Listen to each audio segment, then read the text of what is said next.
Before she ever came along, there were a lot of outstanding basketball players who happened to be black females that was doing their thing on the WNBA level. And they never got this kind of shine.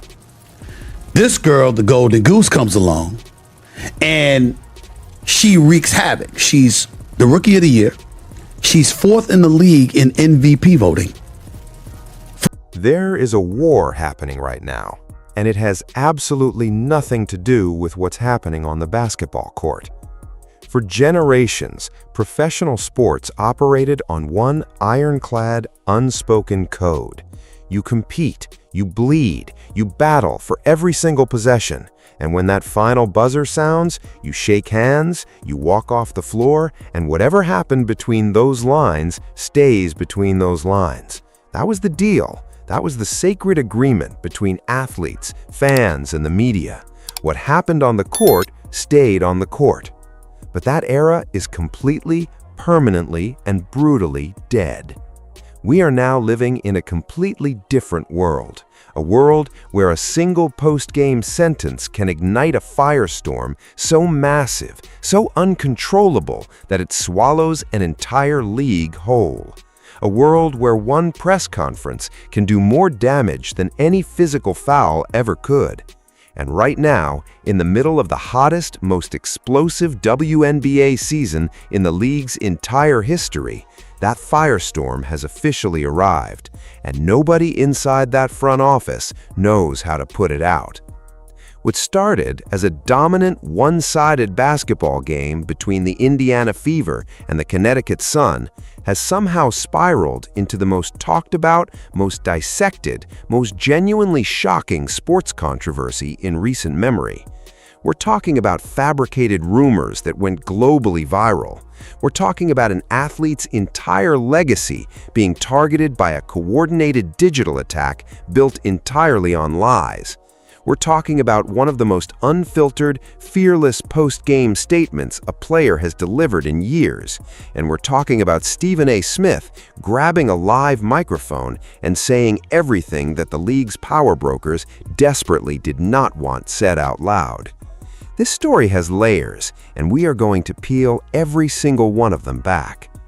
To understand exactly how this exploded, you have to go back to the game itself, because what happened on that hardwood was not just a basketball game. It was a statement. It was a declaration. It was the Indiana Fever walking into that arena and telling the entire WNBA that a new era had officially and violently begun. All those Baylor Bear basketball games. I'm just saying that. Maybe. No. 15 years ago. Women's basketball? Okay. Oh, yeah. In college. College gets their love now. Come on now. But not the WNBA. Not the WNBA. Well, it's growing. And the best thing that they've ever had in the WNBA is Caitlin Clark. From a box office perspective. And by the way, she ain't the first to do this. There's Diana Taurasi. There's Lisa Leslie. There's Diana Cheryl Taurasi Swoops. is phenomenal. Okay. All of them. Respect Cheryl to Swoops, them. all of them. All of them. But let's just call Candace a Parker. spade here. Yeah. Sure. The Connecticut Sun came in expecting a fight. They expected intensity, competition, a back-and-forth battle between two legitimate playoff-caliber teams. What they did not expect was to be psychologically dismantled from the opening tip, because that is exactly what the Fever did to them. Caitlin Clark was operating on a completely different level. Her court vision, her ability to manipulate a defense with nothing more than a head fake and a half step made the Suns' defensive schemes look completely outdated in real time. But it wasn't just Clark. The entire Fever roster was playing with a ferocity, a collective intensity that made it clear this team is not interested in moral victories or close losses. They came to break teams, and against the Sun, they did exactly that. Then there was Sophie Cunningham. If Caitlin Clark was the surgeon, Cunningham was the sledgehammer.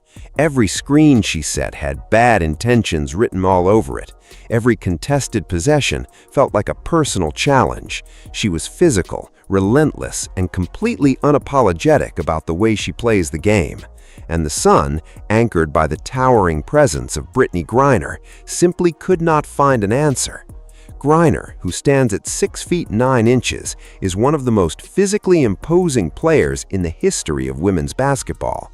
Her presence in the paint changes games, but on this night, the Fever had an answer for everything the Sun threw at them. The final buzzer didn't just signal a Connecticut loss, it signaled a full-scale reality check. The old guard of the WNBA was being shoved aside, and the Fever were doing the shoving without any apology whatsoever. But as dominant as that performance was, as dominant as Caitlin Clark looked, as ruthless as the Fever's execution was, none of that ended up being the headline. Because the real story wasn't on the court. The real story was about to walk straight into a press conference and pull the pin on a grenade. There is something that happens to elite athletes in the immediate aftermath of a massive win. The adrenaline is still coursing. The competitive fire hasn't cooled yet. The filter that usually exists between brain and mouth gets significantly thinner. And when Sophie Cunningham sat down in front of a room full of cameras and microphones following the Fever's complete destruction of the Sun, that filter didn't just get thin, it completely disappeared. Cunningham came in hot. She wasted absolutely zero time. She went straight for the most controversial, most polarizing, most fiercely debated topic in the entire landscape of women's sports, and she did it without blinking. She made her position on transgender athletes competing in women's professional sports crystal clear. No hedging, no carefully worded PR-approved non-answers, no diplomatic escape route. She stood on her beliefs with both feet planted firmly on the ground, and she dared anyone in that room to challenge her. She made it clear that her stance comes from a place of protecting something she deeply believes in, the integrity and the future of women's sports. She stated that she is there to love everyone, that she has never expressed hatred toward the transgender community, that she genuinely believes there is space for everyone in this world. But she was equally clear that when it comes to biological women competing in biological women's sports, she will never waver, never back down, and never apologize for standing in that corner. In today's media climate, a statement like that is not just a statement, it is a spark dropped directly into a pool of gasoline, and the internet was waiting with a match. Here is something important to understand about how modern sports controversy actually works. There is the story, and then there is what the internet does to the story. And 9 times out of 10, those are two completely different things. What Sophie Cunningham said was polarizing. It was bold. It was guaranteed to generate debate. But what she said was also clear, measured, and directed at a policy issue, not at any specific individual. She was making a broad argument about competitive fairness in women's sports. That was the story. What the internet turned it into was something else entirely. Within hours of Cunningham's press conference making the rounds, the dark, unregulated corners of social media did what they do best. They took a real story, stripped out all of the context, weaponized the most inflammatory fragments, and pointed those fragments directly at a specific target. That target was Brittney Griner. Suddenly, completely out of nowhere, wildly fabricated rumors about Griner's biological makeup started flooding social media timelines. We're talking coordinated posts. We're talking clickbait articles with zero factual basis. We're talking about a full-scale digital smear campaign that took Cunningham's general comments about transgender athletes and deliberately, maliciously, and dishonestly connected them to Griner in a way that had absolutely no basis in reality. The rumors spread at a speed that the WNBA's communications team was simply not equipped to handle. Articles claiming Griner's eligibility was under threat based on secret medical documentation started circulating with thousands of shares. Posts claiming her career was on the verge of being ended by a league investigation were getting massive engagement. The fake news wasn't creeping, it was sprinting. And by the time serious sports journalists started flagging the content as fabricated garbage, it had already reached millions of people. Let's stop completely and be direct about this, because it matters. The rumors about Brittney Griner that went viral in the wake of the Cunningham press conference are 100% fabricated. They are baseless. They are toxic. They were manufactured and spread by internet trolls who saw an opportunity to use a legitimate sports debate as cover for a targeted harassment campaign against a specific athlete. Brittney Griner is a biological female. Her career is not under threat from any league investigation. There are no secret medical files. There is no eligibility crisis. Every single element of that viral narrative was invented from scratch and dressed up in just enough sports-adjacent language to fool people who weren't paying close enough attention. This is worth saying loudly and clearly, because the damage that false narratives do to real people's lives and careers is not abstract. Griner has already lived through an extraordinarily difficult chapter, spending nearly a year detained in Russia under circumstances that put her life and freedom at genuine risk.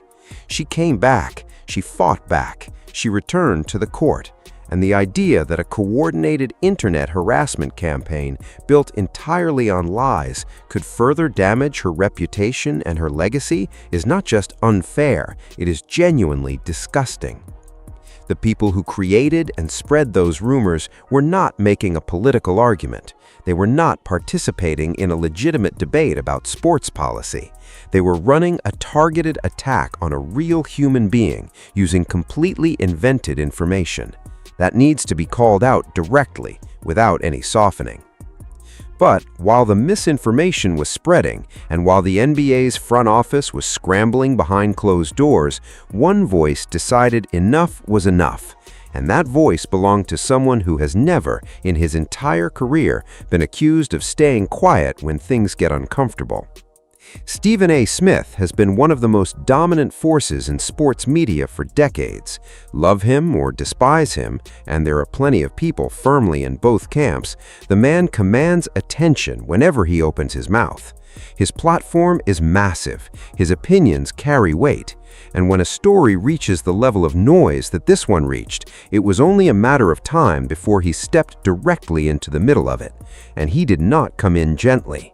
Stephen A. made his position absolutely clear. He went to bat for Sophie Cunningham with zero hesitation.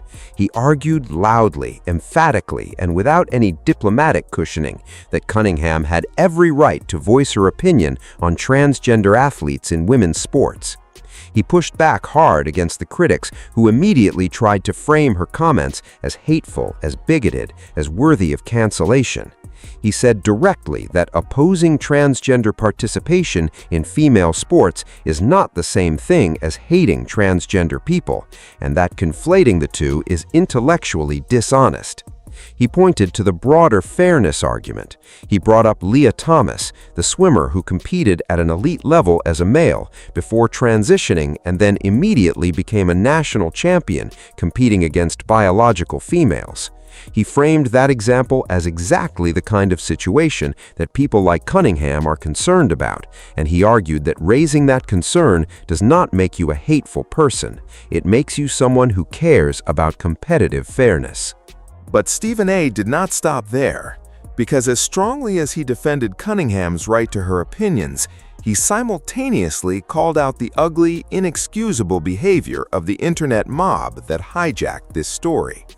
He made clear that what happened to Griner, being targeted by fabricated rumors, having her career and her identity attacked based on invented information, was collateral damage caused by the worst, most toxic version of online discourse.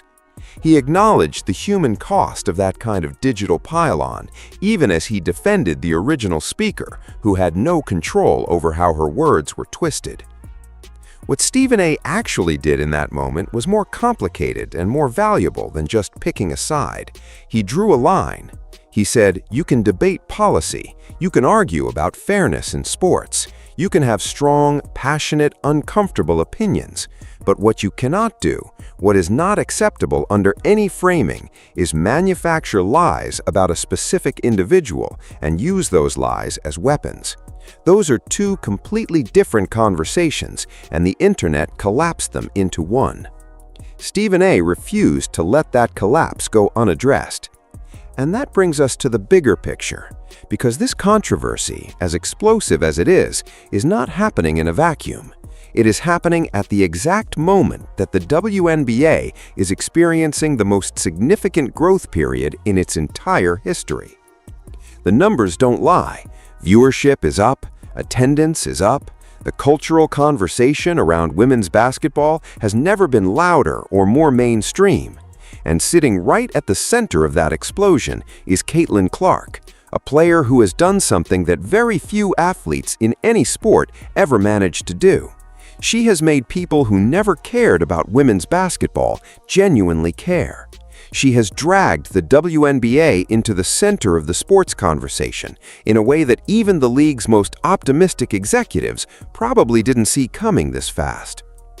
But with that massive growth comes a massive spotlight, and a massive spotlight catches everything: the brilliance and the ugliness, the incredible basketball and the controversies, the passionate new fan base and the toxic fringe elements who see the league's increased visibility as an opportunity to cause chaos.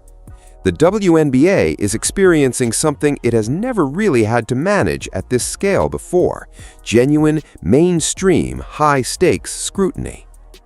The physical play debate is a perfect example of this.